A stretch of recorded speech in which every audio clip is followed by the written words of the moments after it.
Hey, what's going on, GameLeapers? This is Coach Cheese. Today's video, 3 most broken champions for each role for patch 12.14, which will be hitting the Rift in the next couple of days or so. So to know who the most broken champions are going to be for each role, make sure you stick around for the whole vid. And of course, if you want to master any of the champions, guys, just click one of the links down below to our amazing website, GameLeap.com, because our challenger players and coaches, like if you want to master the champs or the roles you play them in, we will give you the best content on the web. We're talking champion courses and guides, high elo VOD analyses. There is so much stuff that you can learn from to become the best player you can possibly be on the Rift. So get that exclusive access by signing up, and let's get into the video. So we'll start in the bot lane here by talking about the 3 best supports for 12.14. Now the first of these is going to be Senna. There are no real changes for Senna next patch to really think about. There might be a couple of rune options, so in terms of biscuits getting nerfed, but it's going to be the same for most of the supports. And also the fact that second wind is getting nerfed means that some supports and maybe even AD carries against you in the bot lane are not going to be able to withstand all your poke. So Senna is still going to be a top tier support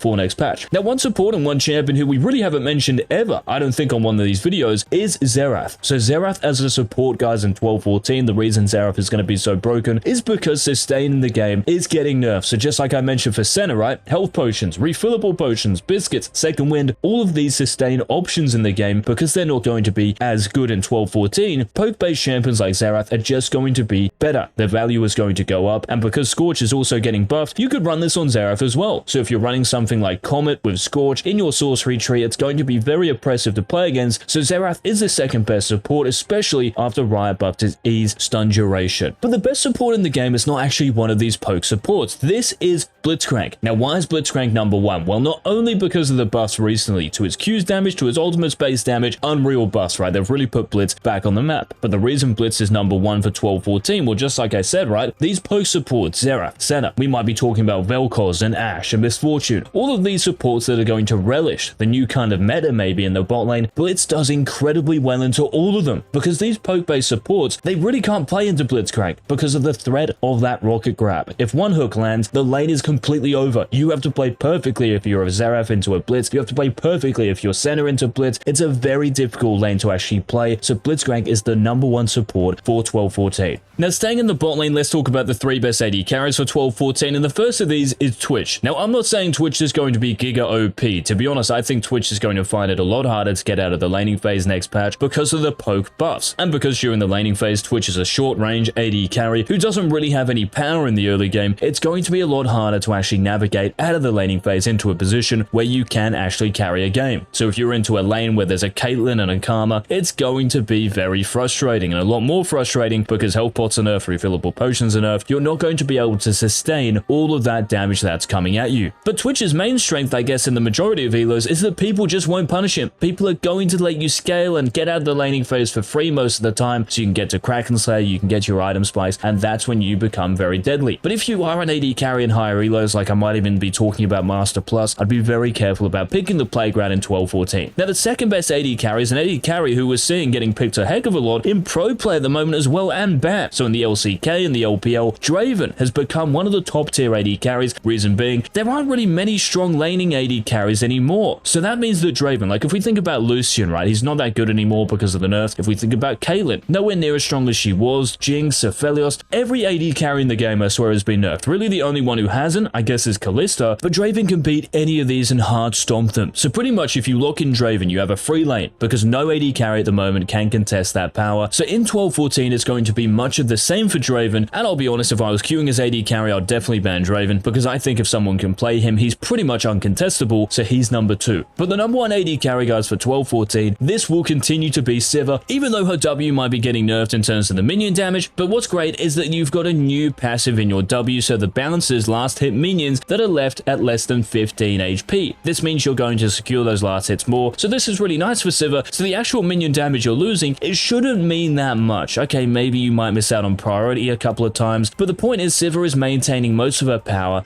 That is why she is the #1 AD carry for 12.14. Now let's move up to the mid lane and talk about the 3 best mid laners for 12.14. And this is kind of a hard one to actually pinpoint because of the poke changes. So any champion, guys, running Scorch is going to be better in the mid lane. So even champions like Zed, right? If you can land that WEQ combo, next time you do it, they're 100% going to die, as long as you don't send those shurikens to Mars. Champions like Xerath, who we've mentioned, champions like Vel'Koz, these are all going to be better. So these long range artillery mages for sure. But the 3 best mid laners, really because they're just so innate innately broken. Well, the first two anyway, these are Sylas and Taliyah. So for these two champions, even though Sylas is going to find it a lot harder during the laning phase, kind of like Twitch in the bot lane, right? Because second wind is nerfed. Most of the time you're going to be running this because mid laners are going to be very oppressive early game. So if you're playing against any sort of ranged champion, and because you don't have low cooldowns, you don't have that much power in the first few levels, it's a bit of a struggle, and it will be more of a struggle next patch. But just because Sylas scales so well, and even if you are 20, 30 CS down, you have so much innate raw power that it's probably not going to matter still. So unless Sylas gets directly nerfed, this champion will probably be on this countdown for a while. Now Taliyah, kind of the same thing. She just has so much innate power, and because she is a ranged champion, unlike Sylas, she will find it easier than Sylas will during the laning phase to actually get out of it, get to level 6, and her laning phase really isn't that bad at all. She can get priority a lot of the time. The only real downside is that you do get outranged by some of those champions. So like Xerath, like Orianna, like Syndra, those lanes can be annoying, especially when they run Scorch, which like I mentioned is getting buffed in 12-14. But Taliyah is so good just as a champion, it doesn't really matter what's happening around her. Just like Sylas, she's so innately strong, so she's number 2. But these two champions are bested by the number 1 mid laner for 12-14, and this might come as a surprise to lots of you. This is Gragas. So the reason Gragas is number 1 is because of those buffs a few patches ago, to his cooldowns, to his damage, and also his passive is going to be very powerful in 12-14, because what does his passive do? Well, it gives him HP back, right, every time he uses an ability. So because Gragas has innate sustain, so you might think of a champion maybe like Warwick in the top lane, right, or maybe Vladimir in the mid and top lane. Any champion who can actually heal themselves from their own kit, they're going to be better next patch. So because of these facts, the buffs to Gragas, his passive in this new poke-based meta, the fact he can also run Scorch, and also the fact that Night Harvester got buffed, which has been really juicy for champions like Gragas, like Elise, these AP bursty champions, it's really pushed Gragas into OP territory. So that's why he's number 1, and I'd love to know any of your opinions on Gragas being the number 1 mid laner in the comment section. Now the best junglers for 12-14, well, one of these is actually getting nerfed in 12-14, this being Red Kayn. So your HP per level is actually going up, which is nice. More HP in the late game, lovely. But your passives heal is getting nerfed for Red Kayn, so the actual amount of damage you deal to champions based on your physical damage, this is getting nerfed by 5%, and this will mean that your durability, your sustain, yes, not going to be as much. And also if you're running Resolve, so in terms of conditioning, this is getting nerfed as well. So Red Kayn, in a few areas, is getting jabbed. But the point here, just like other champions were mentioned on this countdown, guys, is that Rast is just so innately broken. So unless Riot give Kayn some giga nerfs, this champion will still be one of the best junglers you can pick. And speaking of one of those best junglers you can pick for 12-14, this is Fiddlesticks coming in as the second best jungler. Now why is Fiddle so broken? Well, let's think about it. Those buffs to his Crowstorm in particular, yes, his fear duration and his Q going up are nice, but the buffs to his ultimate, think about Blitzcrank, what those did for him. Because his base damage and his ultimate went up, that means that he has so much one-shot potential, and that's what the champion is really about. Same thing with Fiddlesticks, your base damage for your Crowstorm going up, and the AP ratio, which means that in the mid to late game, once you start getting more items, more damage in your ultimate, it just gives you your power back. Because before these buffs, you saw a Fiddlesticks and you didn't really care if he ulted because you don't get one-shot, but now you do get one-shot, and this has just changed everything. This is why Fiddlesticks' win rate, well, they've increased so much, and there's no reason for them to stop being so high in 12-14.